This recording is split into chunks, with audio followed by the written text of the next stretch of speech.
I spent a night alone in Michigan's Dogman Woods. Okay, that was not an animal. That was big. It's circling my tent. I don't know what to do. I think coming here was a terrible mistake. Some stories are just stories, right? Campfire tales made to give you a quick thrill before you pack up and head back to the real world. But some legends feel different. They have roots. They have history. They feel real. For over 100 years, the deep woods of northern Michigan have been haunted by one of those legends. It's a creature described as a 7-foot-tall, 2-legged canine with glowing eyes and a howl that sounds like a human's scream. They call it the Michigan Dogman. And tonight, I've come to the place where the modern legend began. Wexford County, Michigan. The first widely known sighting was reported here in 1887. I'm going to spend the night alone, deep in these woods, to see if the stories are true. This isn't just about chasing some monster. It's about exploring a piece of folklore that has terrified people for generations. It's about facing whatever is in the darkness at the heart of a legend. The legend. To really get the fear, you have to understand the story. The legend of the Dogman isn't exactly new. Some say the stories go all the way back to Native American legends about shapeshifters. But the most famous account, the one that really kicked things off, happened right here in 1887. A couple of lumberjacks working near the Manistee River claimed they saw a creature with a man's body and a dog's head. The story goes they were so freaked out by what they saw that they packed up and were never heard from again. But the legend exploded into modern culture in 1987, exactly 100 years after that first sighting. A Traverse City radio DJ named Steve Cook wrote a song called "The Legend" as an April Fool's Day prank. He gathered all the local folklore and spooky tales he could find and mixed them into this one, haunting ballad. He thought people would get a laugh out of it. Instead, his phone lines blew up. Call after call came in, not from people who got the joke, but from people wanting to share their own terrifying encounters. The prank had accidentally tapped into something very real and frightening for the people of Michigan. It proved the Dogman wasn't just a song. It was a deeply embedded part of the local psyche. The song also popularized the idea that sightings spike in years ending with the number 7. The lyrics mention a farmer found dead of fright in 97, his plow surrounded by dog tracks, and a van full of hippies in 67 who swore a dogman was grinning at them through their window. While these specific events are part of the song's folklore rather than documented history, they built the chilling timeline people associate with the creature. The descriptions are always eerily similar. 7 feet tall, a muscular man-like body covered in fur, the head of a giant wolf or dog, and those piercing, glowing amber or blue eyes. And then there's the sound. A howl that doesn't sound like any known animal, but chillingly like a human scream. That's the story that's in my head as I head into these woods. A story that has survived for over a century. The arrival. All right, I'm here. I've driven down a bunch of dirt roads and hiked about 2 miles in. This is the heart of Wexford County. And I've got to be honest, even with the sun still up, these woods feel heavy. The trees are so dense you can't see more than 50 feet in any direction. It's beautiful, but it's also incredibly isolating. It's easy to see how a legend like this could be born right here. I found a little clearing to set up camp for the night. It's nothing fancy, just a small one-person tent, a sleeping bag, and my gear. I've got my main camera, a couple of night vision trail cams to put on the perimeter, and some high-sensitivity audio recorders. I'm here to try and capture everything, every sound, every shadow. As I'm setting up the tent, the silence is what really gets to you. There are no birds, no squirrels rustling around, just quiet. It's the kind of quiet that makes every tiny sound feel amplified, you know. A twig snapping under my boot sounds like a firecracker. You can't help but feel watched out here. Your mind starts playing tricks on you. Every dark shape between the trees looks like a figure. I know it's just my imagination, fueled by all the stories. But tonight, when the sun goes down, I'm not so sure it'll be that easy to tell myself that.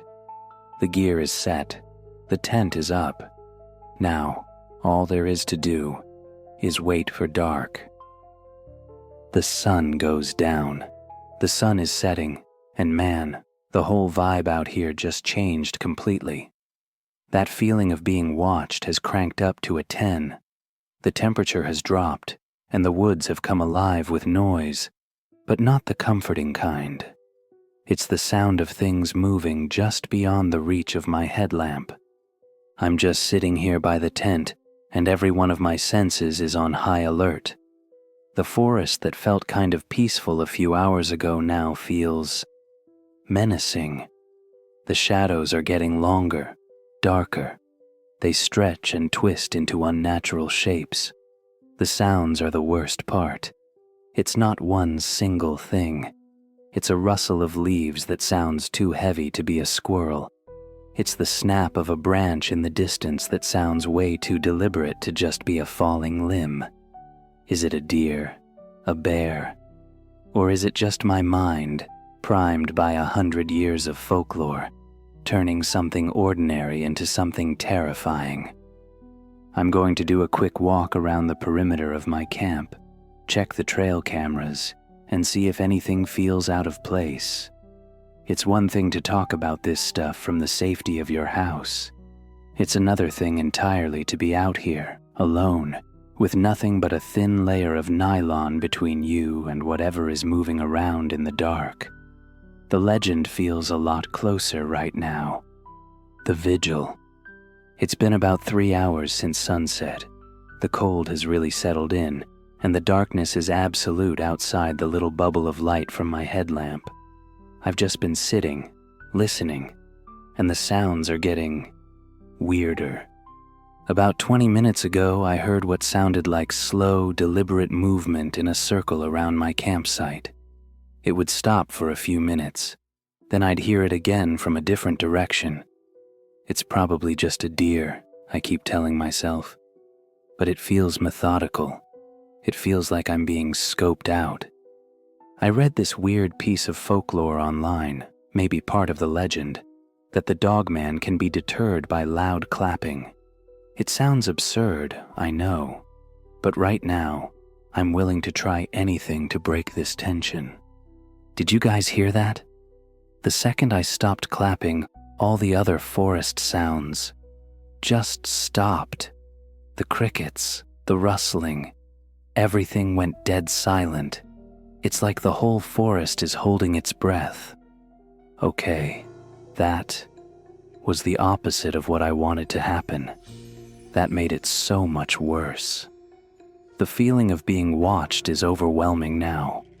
I feel like I just announced my exact location to something I really shouldn't have. My heart is hammering. This is genuine fear. I'm not faking this for the camera. This is real. The climax.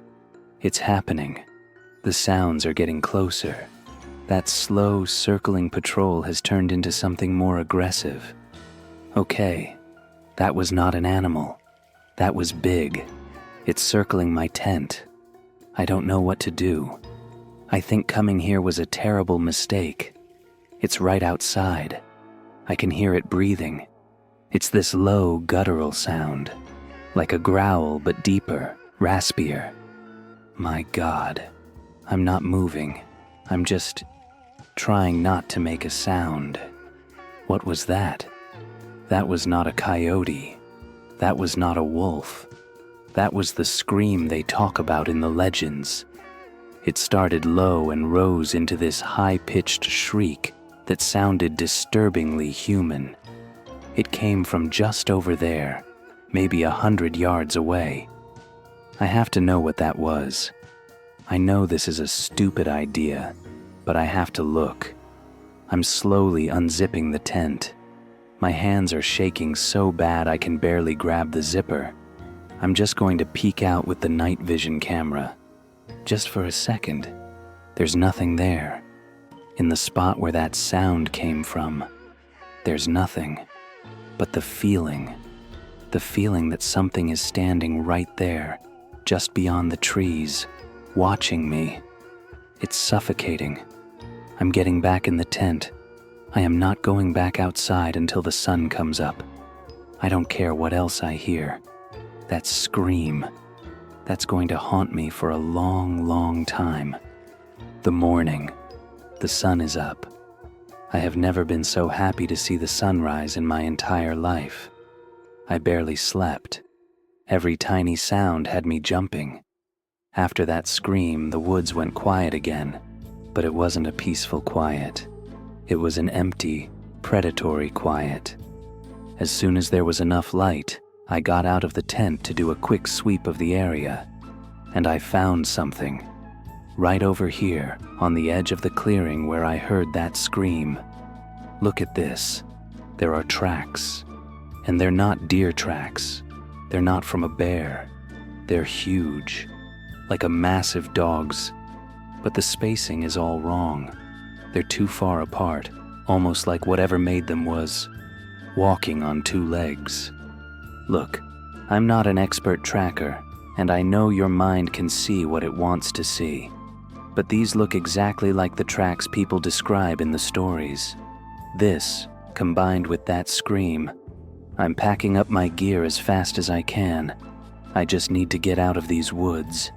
The dread from last night is gone, and it's been replaced by this urgent need to just leave. Honestly, just surviving the night feels like an accomplishment. So, I made it through the night. I'm back in my car now, and I've had some time to process. Did I see the Michigan Dogman? Number. I never laid eyes on a 7-foot-tall creature. But did I experience something out there that I absolutely cannot explain? Yes. That scream was not normal. Those tracks were not normal. The feeling of being stalked, of something intelligent watching me from the darkness, was more real and more terrifying than I ever could have prepared for. You can chalk it up to an overactive imagination in a creepy forest, and hey, maybe that's all it was. But when you're out there, alone, and you hear a sound that makes every instinct in your body scream danger, the line between folklore and reality gets real blurry. The legend of the Dogman has stuck around for over 100 years for a reason. Maybe it's a real, undiscovered animal. Maybe it's just a powerful story that taps into our primal fear of the dark. Or maybe it's something in between. All I know for sure is that after tonight, I have a whole new level of respect for these woods and for the stories they hold. The best advice you may ever get is don't go out at night. What do you guys think? Have you ever experienced anything you couldn't explain out in the woods? Let me know your stories in the comments below. And if you want to see more investigations into the world's greatest legends, make sure you hit that subscribe button. Stay safe out there. Thank you for watching Fear Files Real Nightmares. Until next time, keep your lights on and your doors locked.